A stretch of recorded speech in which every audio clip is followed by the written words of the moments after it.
ناظرین کرام، آج 22 مرجب ہے۔ اہل اسلام کے ہاں آپ کو پتہ ہے کہ آج کے دن امام جعفر صادق علیہ السلام کی جو نیاز ہے وہ لوگ پکاتے ہیں، تقسیم کرتے ہیں، غرباء کو کھانا کھلاتے ہیں۔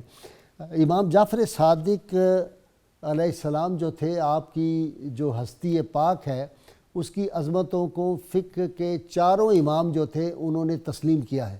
امام مالک رحمۃ اللہ جیسی شخصیت فرماتے ہیں کہ ان کے دور میں نے کوئی شخص ان سے افضل نہیں دیکھا، اور امام اعظم و حنیفہ اماموں کے امام ہیں۔ آپ فرماتے ہیں کہ 2 برس جو میں ان کی خدمت اقدس میں رہا، اگر وہ نہ ہوتے تو میں ہلاک ہو جاتا۔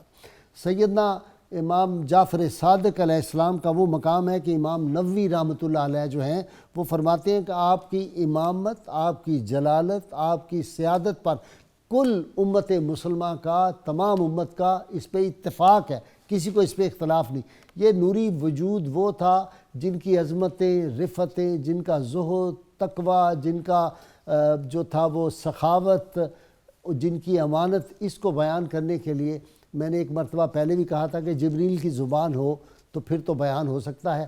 ہم ان کے تذکارے پاک کیوں بار بار کرتے ہیں؟ اصل میں مقصد یہ ہوتا ہے اہل بیت اطہار جو ہیں ان کے غلاموں کی فہرست جب قیامت کے روز پیش ہو تو کہیں اس عاجز کا نام ہو، میرے اسکالرز کا نام ہو، ہمارے جتنے ناظرین سامعین ہیں ان سب کا نام اہل بیت اطہار کے غلاموں میں شامل ہو جائے۔ اہل بیت اطہار کی محبت ہم پہ فرض بھی ہے، ہم پہ قرض بھی ہے۔ اب جو ہے آج امام پاک کی جو نیاز کے سلسلے میں جو ہے ہم نے گفتگو کرنی ہے۔ بعض لوگوں کو غلط فہمیاں ہوتی ہیں، میں کسی کو کوئی برا نہیں کہتا، سمجھ کی بات ہوتی ہے۔ بعض لوگوں کا خیال یہ ہے، یا بعض جو لوگ ہیں کسی تعصب کی بنیاد پہ کہہ دیتے ہیں کہ یہ جو آج کے دن نیاز دی جاتی ہے، یا جن کو المعروف کنڈے کا لفظ لوگ استعمال کرتے ہیں، یہ بالکل حرام ہے، یہ ناجائز ہے فلاں۔ تو اس بات کو آج سمجھنے کے لیے ہمیں بڑی ضرورت ہے کہ کیا ایصال ثواب جو ہے یہ ہو سکتا ہے؟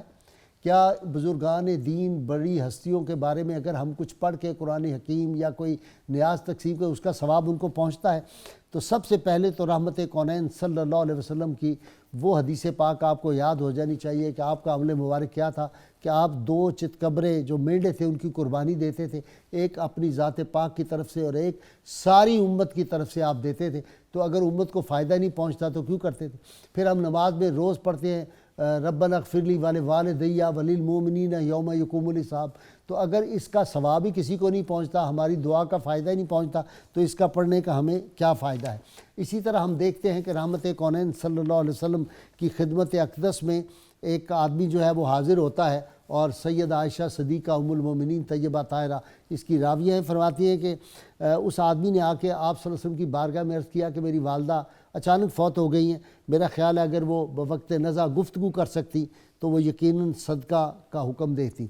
تو آپ صلی اللہ علیہ وسلم سے پوچھا کہ اگر میں اس کی طرف سے خیرات کروں تو کیا میری والدہ کو ثواب پہنچے گا؟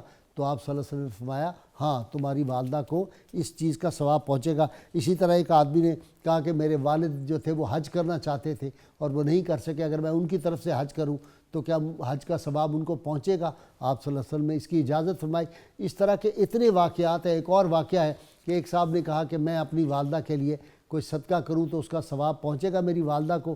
آپ صلی اللہ علیہ وسلم پہنچے گا۔ تو انہوں نے کہا آپ گواہ رہیے کہ یہ میرا باغ ہے فلاں، وہ میں اس کو اللہ کی راہ میں صدقہ کر رہا ہوں تاکہ میری والدہ کو اس کا جو ہے ثواب پہنچے۔ پھر حضرت جنید بغدادی اولیاء کے امام جو ہیں ان کا مشہور واقعہ ہے کہ ایک نوجوان جو تھا اس کو کشف کی حالت تھی اور کشف القبور تھا، تو اس نے ایک دن آ کے پریشانی کا اظہار کیا کہ میری والدہ بڑی مشکلیں ہیں۔ تو کہتے ہیں میں نے وہیں بیٹھے بیٹھے اپنے دل میں 70,000 مرتبہ جو کلمہ طیبہ پڑھا تھا اس عورت کو بخش دیا۔ تھوڑی دیر بعد وہ نوجوان مسکرانے لگا۔ میں نے کہا کیا بات ہے؟ اس نے کہا اب میری والدہ کی قبر میں حالت میں دیکھ رہا ہوں بالکل بہتر ہو گئی ہے۔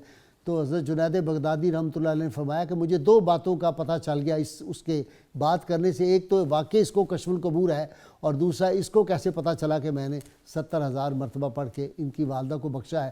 مجدد الافسانی بر صغیر پاک و ہند میں جو اسلام باقی رہا اور امام علی مقام کی سنت میں جس شخص نے سب سے بڑھ کے عمل کیا، اس دور میں جب کہ وہ جو دین الہی کا فتنہ زوروں پہ تھا، تو وہ خود فرماتے تھے کہ میرے جو بچے فوت ہو گئے تھے میں ان کے لیے جو تھا وہ نیاز ان کے لیے ختم پڑھتا تھا، ختم دلاتا تھا، تو رات کو تہجد کے وقت میرے بچے، ان کی ارواح میرے ارد گرد اس طرح ہوتی تھی جس طرح چھوٹے بچے ماں کے پاس جب وہ روٹیاں پکا رہی ہوتی ہے بیٹھ کے اپنے چولہے پہ آ جاتے ہیں، تو وہ روز آ جاتے تھے اور میں ان کے ثواب ان کی نظر کرتا تھا۔ اتنے واقعات ہیں، اگر بیان کرنے شروع کروں تو شاید پروگرام کا وقت ختم ہو جائے۔